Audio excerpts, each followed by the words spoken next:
હમણાં એક જણાને હા હારે ગયો ને તેને હાહુમાં કે આવો આવો જમાઈ રાજ ઘણા દિવસે આવ્યા.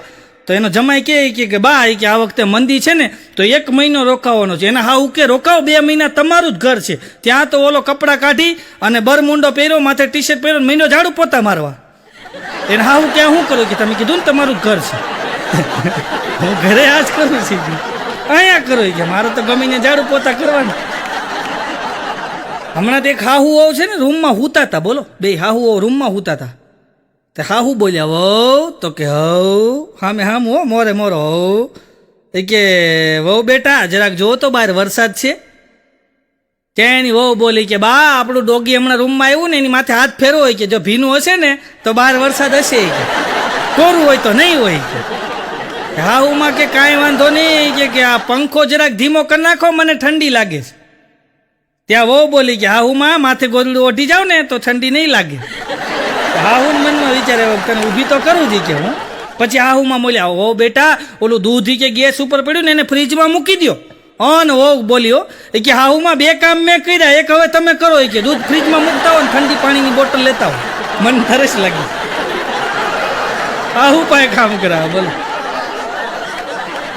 અત્યારે અમુક જો હમણાં મારી બાજુમાં એક ભાઈ રહેશે ને, મેં કીધું ભાઈ શું થયું તમારા લગ્નનું? મેં કીધું કંઈક અરે મને કે લગ્નનું યાર કે મારે એક પ્રોબ્લેમ છે. મેં હું મને કે મારા મમ્મીને એવી ડિમાન્ડ છે કે મારા મમ્મીની કે મારા છોકરાની વહુ આવે ને એ એવી હોવી જોઈએ, સંસ્કારી હોવી જોઈએ, ભણેલી ગણેલી હોવી જોઈએ, અને કામે કાજે હોશિયાર હોવી જોઈએ, આખા પરિવારને સાચવી લેવી હોવી જોઈએ, અને સાદી સિમ્પલ હોવી જોઈએ. એ કે મારા મમ્મીની આવી ડિમાન્ડ છે કે ભાઈ મારા છોકરા માટે આવી હોવી જોઈએ. તો મેં કીધું વાંધો ક્યાં પડે? કે વાંધો ત્યાં જ પડે છે કે અમે જ્યાં જોવા જઈએ ને ત્યાં છોકરી એક જ ડિમાન્ડ હોય. મેં હું ડિમાન્ડ હોય? મને કે છોકરીની એક જ ડિમાન્ડ હોય કે હાહુ જ ન હોવી જોઈએ. આમાં મને કે મારે 42 થયા 42. મેં કીધું થોડું ખમી જા કીધું. પછી મેં કીધું આવતા વખતે ભેગો વારો પાડજો. બીજું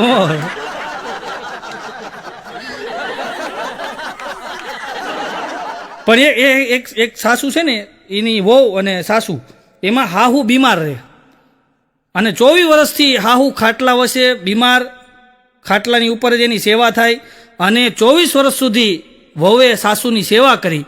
અને એક સમય એવો આવ્યો કે જ્યારે વહુએ સાસુને આવીને એમ કીધું કે બા હવે તમારી કોઈ અંતિમ ઈચ્છા હોય તો મને કહો, હું પૂરી કરી દઈશ. આ વહુ જોજો તમે, સાસુને કીધું બા તમારી કોઈ અંતિમ ઈચ્છા હોય તો કયો, હું પૂરી કરી દઈશ. અને ત્યારે એની સાસુએ વહુનું બાવડું પકડી અને એની વહુ સામે જોઈને એટલું કીધું કે મારી અંતિમ ઈચ્છા એ છે કે આવતા ભવે તું મારી સાસુ બન અને હું તારી વહુ બનું અને હું તારી સેવા કરું ને, આવો મને મોકો આપ. બસ મારી અંતિમ ઈચ્છા આ છે.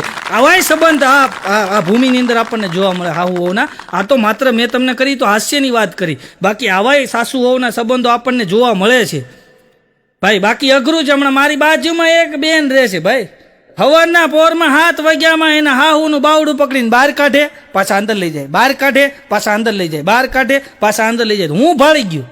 મેં કીધું બેન હું કરો છો? મને કે કાલે ટીવીમાં કે આવતું હતું કે શરીરને નિરોગી રાખવું હોય અને તંદુરસ્ત રહેવું હોય તો સાસ કો બહાર છોડો અંદર લો, બહાર છોડો અંદર લો. એને હાવણ બહાર અંદર કરતી. બોલો, મેં કીધું સાસ કો નહીં શ્વાસ કો, શ્વાસ બહાર કાઢવાનો અંદર લેવાનો. હા હું મરી જાય કીધું. હમણાં એક બેન કહેતા હતા બાજુવાળા બેનને કે તમારા દીકરાને કે લગ્ન થયા તો તમારા દીકરાને લગ્ન થયા, તમારા દીકરાની વહુ કેવી છે? તો ઓલા બેન કે એ તો બે માણા એક સિટીમાં રહે છે કે છોકરાને ત્યાં નોકરી છે કે, પણ મને એવા સમાચાર છે કે ભાઈ આળહુડી છે કે કામ કાંઈ કરતી નથી, મોડી ઉઠે છે ને મોબાઈલમાં નકરી રહે છે. અને કે મારો છોકરો હાથે ચા બનાવીને વિયો જાય ને બહાર નાસ્તો કરી લે ને બહાર જમી લે ને ઓનલાઈન જમવાનું મંગાવે ને એ કે કામવાળી બાઈ રાખેલી છે ને કે બધું એ કે મને એ કે બધું ઠીક હવે કે એમાં કાંઈ કે બહુ આળહુડી બાઈ છે. ત્યાં ઓલા બેન બોલે કે એમ તો તમારી છોકરીને લગ્ન થયા એને કેમ છે? આ બેન કે હા એને સારું છે કે મારી દીકરી જમાઈ બે બેંગ્લોર રહે છે કે અને મારો જમાઈ કે મારી દીકરીને કે હુતી ન ઉઠાડે કે સવારમાં કે મારી દીકરી હુતી હોય ને તો મારો જમાઈ એને ઉઠાડે ને હાથે ચા બનાવી અને પી લે, પછી બહાર નાસ્તો કરી લે, ઓફિસમાં જમી લે કે અને 2 તો કામવાળી રાખેલી છે. મારી છોકરીને રામરાજ છે. હા છોકરીને રામરાજ છે. ઓલાને બિચારીને હોવાય તો કે આળવડી છે.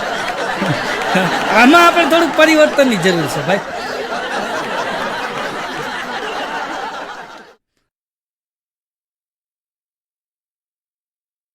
હાલો મિત્રો, તમને મારો વિડીયો પસંદ આવે તો લાઈક કરો, શેર કરો અને સબસ્ક્રાઈબ કરો.